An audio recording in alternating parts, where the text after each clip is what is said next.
It's time to accelerate. Hi, I'm your host, Andy Paul.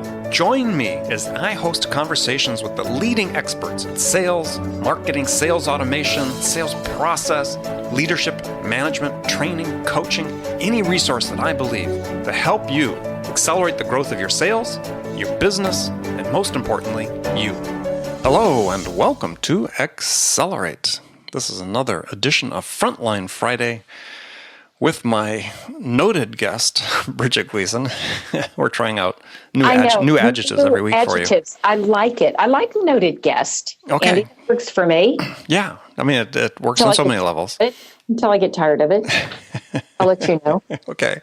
So, as people hopefully are familiar with by now, Bridget has joined me every Friday as we talk about issues that really impact people on the front lines of sales. And today, I thought we'd talk about habits. And, I love it. And you and I have both read the book by Charles Duhigg, The Power of Habit. And actually has a new book out that's on my reading list as well. So salespeople, if nothing else, are creatures of habits. You hope so. A good salespeople, maybe you say good salespeople. Well, is it, habits. Can we just blanket say that it's good? Or, I mean, habits, to me, for sales reps, could also be bad.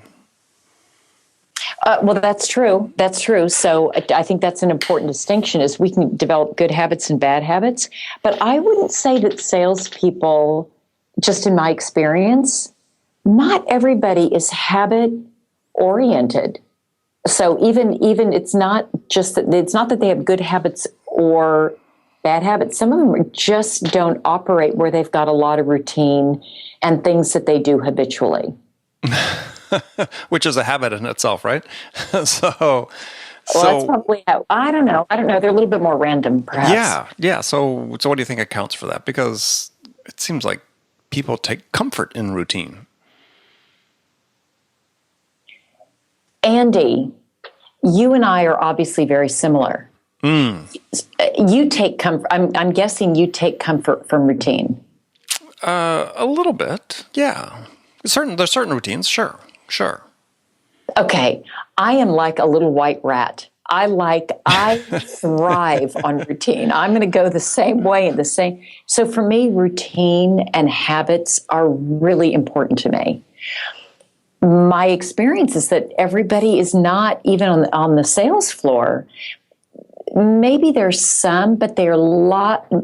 I would say a good part of the people who I've worked with are a lot less habit-oriented than I am. And so a lot of what I have done and do as a manager is help sales reps to identify and then reinforce the habits that are important for them to develop.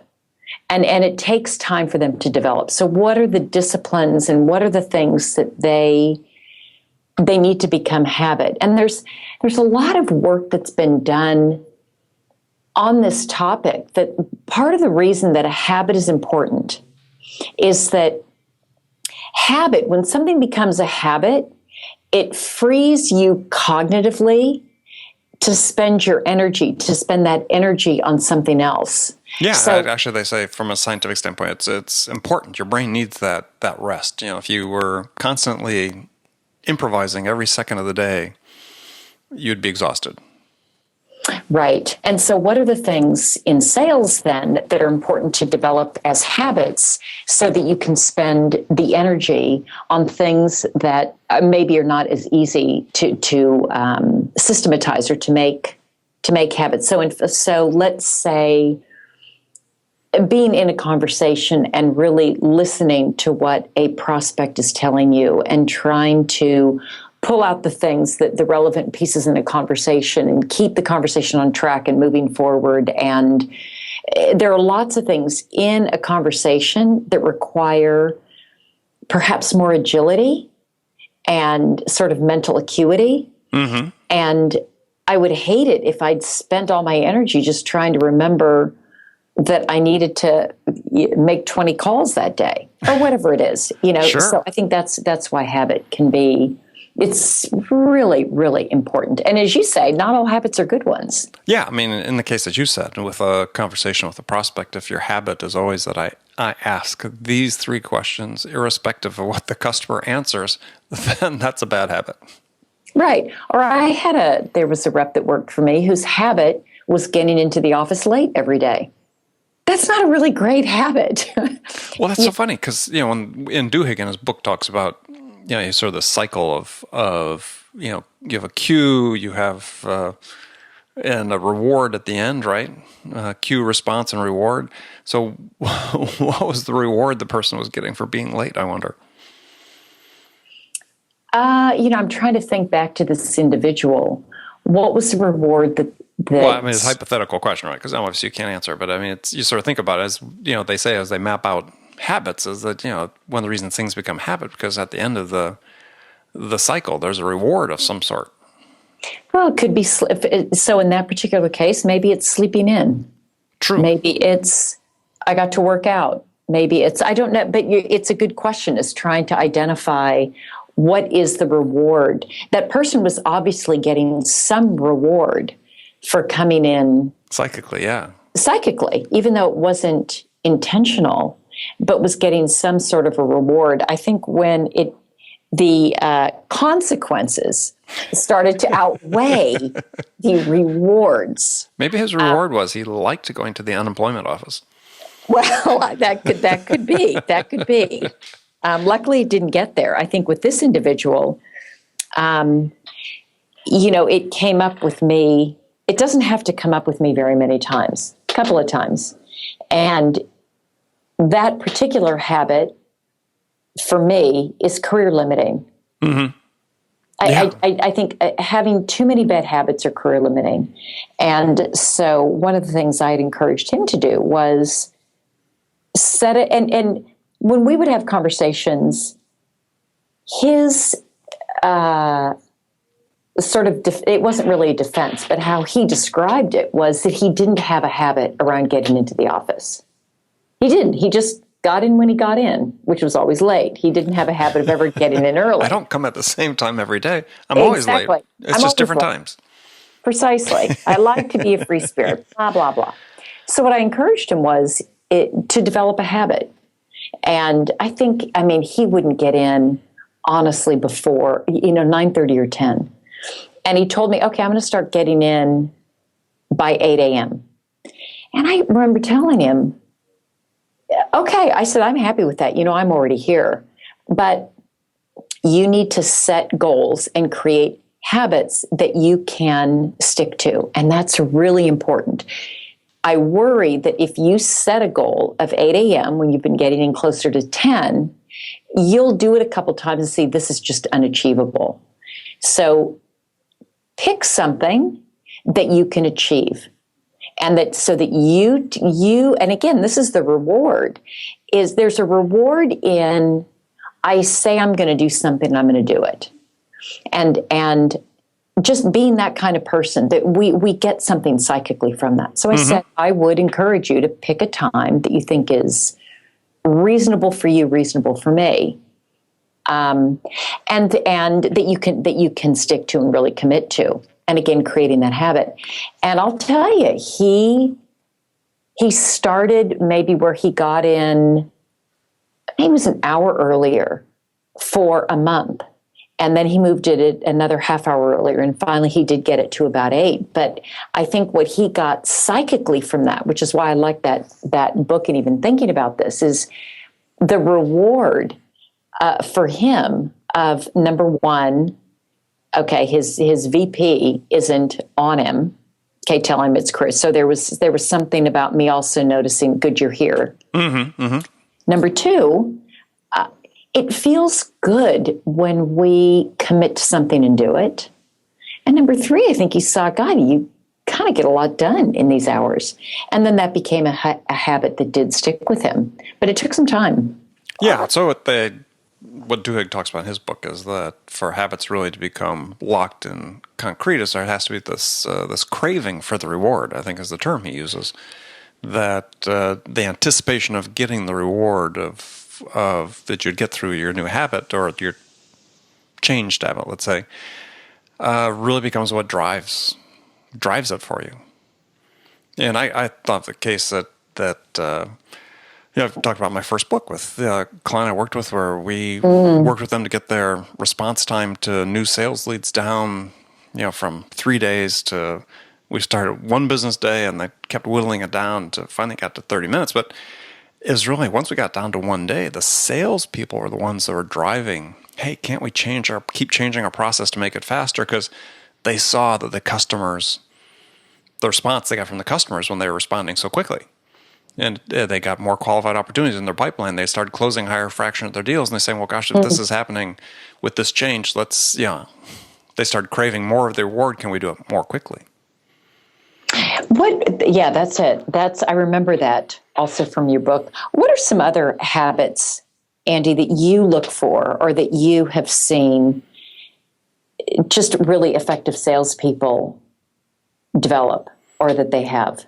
Well, I mean, this is not going to be a surprise to you, is responsiveness. That is one thing that, to me, is to use the term that, again, that Duhigg used, was a keystone habit, is that if you do that, it affects absolutely everything you do. Meaning if you increase your responsiveness to customers, whether it's to a new inbound lead or to a response or an inquiry from an existing client or a question from a new prospect you're working on, and responsiveness in my case is, I define as being able to deliver something of value quickly, it makes a huge difference. Then once you get into the habit of doing that, you do it for every opportunity you have to interact with somebody. That becomes a priority for you. And when you operate that way in general, it starts becoming really apparent to the prospects you're dealing with, as well as the people, your peers that you work with. And it's extremely powerful. The ripple effects are incredible. So to me, that's one, right? If a salesperson could master that, it just affects in a positive way everything that they do. I completely agree with that. I think that's definitely a keystone. I would consider that a keystone habit as well. Yeah, and I think that I like this concept of the keystone, because I really think there are just one or two things that if you really focus on making them great positive habits, that they do have an impact on everything else that you do in your professional life. Yeah, I agree. There's another one that I would say, I'm thinking as you're talking about some other keystone habits. One for me, and I don't know how, you probably have to break it down in order to make it a really actionable habit, but this idea also of being prepared, that there's no winging it. So the way that would show up for me as a habit is whatever planning and prep that I would build into my day before a call or before a meeting or before a presentation, that I didn't wing things. And so again, the habit, the way that it showed up, this habit, was scheduling time in my day when I would go and do the research or whatever to make sure that before every meeting I was prepared. And I think being prepared is so important. It just shows that you value the other person's time. And I think that's a really, I think that's a really, really important quality in sales, is to value the other person's time and who you're meeting with, and to make sure you've done your homework. Yeah, well, I mean, you could take things like, this might be a stretch of an example, but, I was going to say like a adventure athlete, I don't say thrill seekers, but like the guy that jumped out of the airplane at 25,000 feet without the parachute this past weekend and landed in a net. Okay, absolutely crazy. Like with a wife and child. With a wife and child, right? Jumping. And okay. Crazy, but okay. Yeah. To each his own. Right. But he talked about the 2 years of preparation that went into the stunt. So, there the rewards, probably multiple rewards other than just still being alive. Yeah, that would be a big one. Yeah, that's one big one. That none of the rest really matter without that one. But it was an amazing amount of preparation. So I think I think the preparation is a great one, because you think about how much more productive you become in meetings internally or with customers if you are prepared. And the reward becomes this great feeling that, gosh, I nailed this, right? I got this. They had the questions, I had the answers, or I gave them great questions that they hadn't really thought about that caused them to think. What I like to call killer questions. I had great killer questions that, changed their perspective on what we're trying to do here. You walk out of the meeting at a high, and that then becomes something that you want to have every time you meet with a prospect or every time you have a, important internal meeting. Yeah, that's a great point. There's a lot of reinforcement around that as well. Yeah, well, I think that's what the thing with the reward really becomes important as you think about your habits is what are the rewards that come from changing habits. In the book, Duhigg talks about you can't really as much create new habits as much as change old habits. And gave the great story of football coach Tony Dungy taking over the Tampa Bay Buccaneers when they were absolutely miserable back years and years ago, and how he wasn't talking about creating new habits as much as changing old habits. And that was the focus of what he was doing. And so it's taking what they were already doing and changing in such a way that, to the point you talked about before, is they didn't have to think about what they were doing, right? Because it became habituated in the actions they were taking based on these cues. And the rewards were, personal and team success. Now, it took a while to sort of happen, but by focusing on changing the old habits, and it gave an example about, football players, when they line up and play defense, they react to certain cues from the offensive lineman or the quarterback or the running backs or the receivers, and changing the cues that they were looking at and how they reacted to it. So it wasn't like a complete new habit. It was fine-tuning what they did. And again, the reward then became quite obvious when they started experiencing success. Yeah, I'm thinking also of different habits, like the example that I gave, which was this individual had a habit of getting in late. How do we change that habit? It's not a new habit, but how do we change that habit of when he gets in, from getting in late to getting in early? Yeah, well, in the case of the one client I talked about, is if someone came in late, and this client was generating lots of highly qualified inbound leads, those that came in late, they didn't get the leads. Life didn't start because the process was king at that point, right? Everybody they had their habit, they're going to get to customers within 30 minutes. You weren't there to respond to it, you lost out. Yeah, that's fine. You lost out. But if you showed up, you got your reward. Right, and the natural consequences around that. I'm thinking also, one of the habits that's important, this is an important habit for any company, is making sure that data is captured within the CRM. Mm-hmm. And how do we reinforce that habit and also make it easy and not onerous for a rep to be inputting notes? And so I see... It's a great question. Because the perception of the rep is, I'm only doing this. This is all about management, right? Inputting data into the CRM, that they need that. So it's, command and control. What's in it for me? So it's a great question. Do you have an answer? Well, given that, what kind of reward are they going to get back? Right. So, there are a couple of things. I think one of the things, there are technologies today that make it easier to do sort of one input.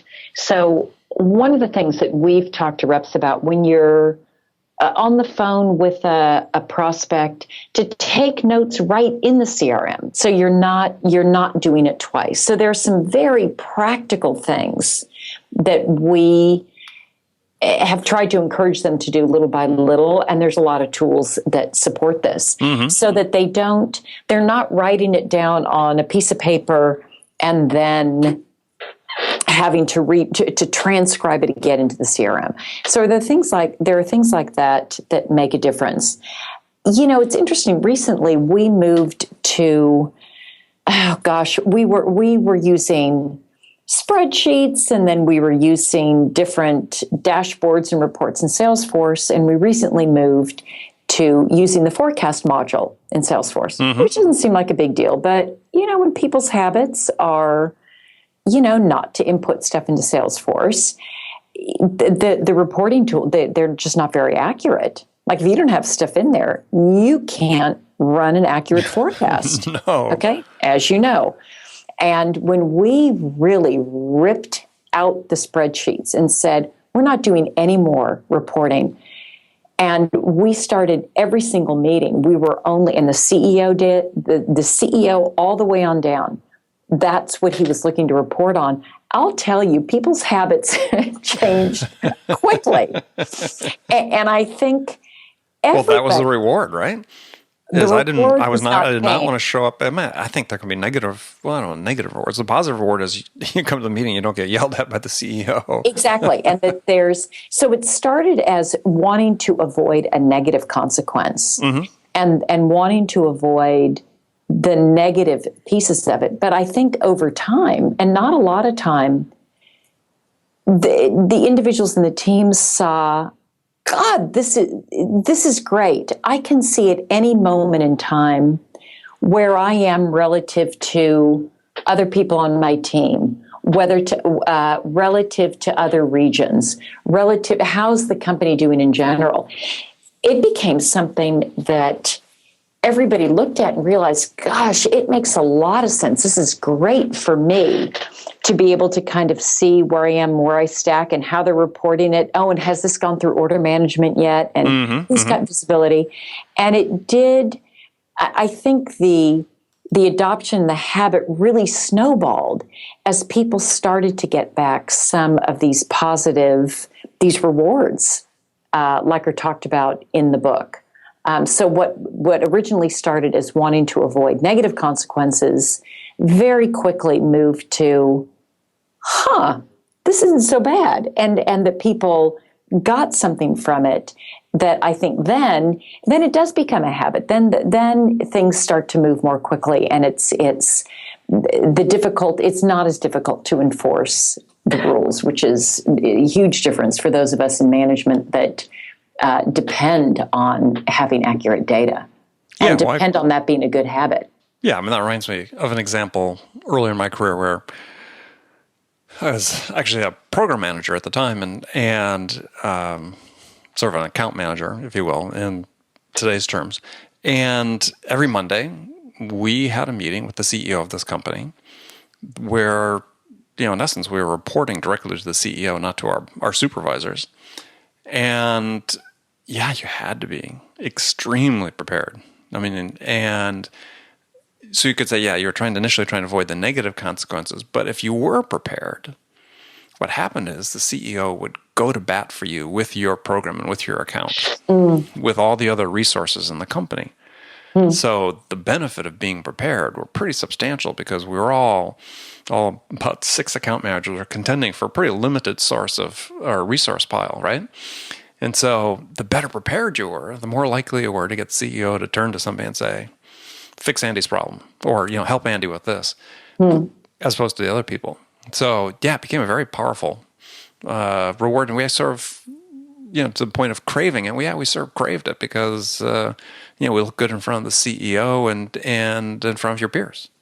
I've read this book before, Andy, but you make me want to read it again. And if nothing else, to think about habits that I want to reinforce for myself, and what are to be more deliberate, I guess, in thinking about what are the potential rewards and what rewards could I sort of almost fabricate or associate with that habit to help strengthen my resolve to maintain that as a habit. Yeah, exactly.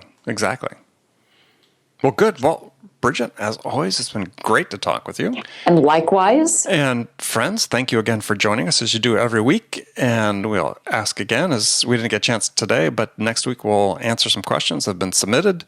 If you have a question, please, about anything having to do with sales management, gosh, I got 2 great resources here. Send it to me at andy@zerotimeselling.com, and we'll be sure to get it on the air and answer it for you. And until next time, this is Andy Paul with my guest, Bridget Gleason. Have a great Friday and weekend, everybody. That's right. We'll talk to you next week. Thanks for listening to the show. If you like what you heard and want to make sure you don't miss any upcoming episodes, please subscribe to this podcast on iTunes or Stitcher.com. For more information about today's guest, visit my website at andypaul.com.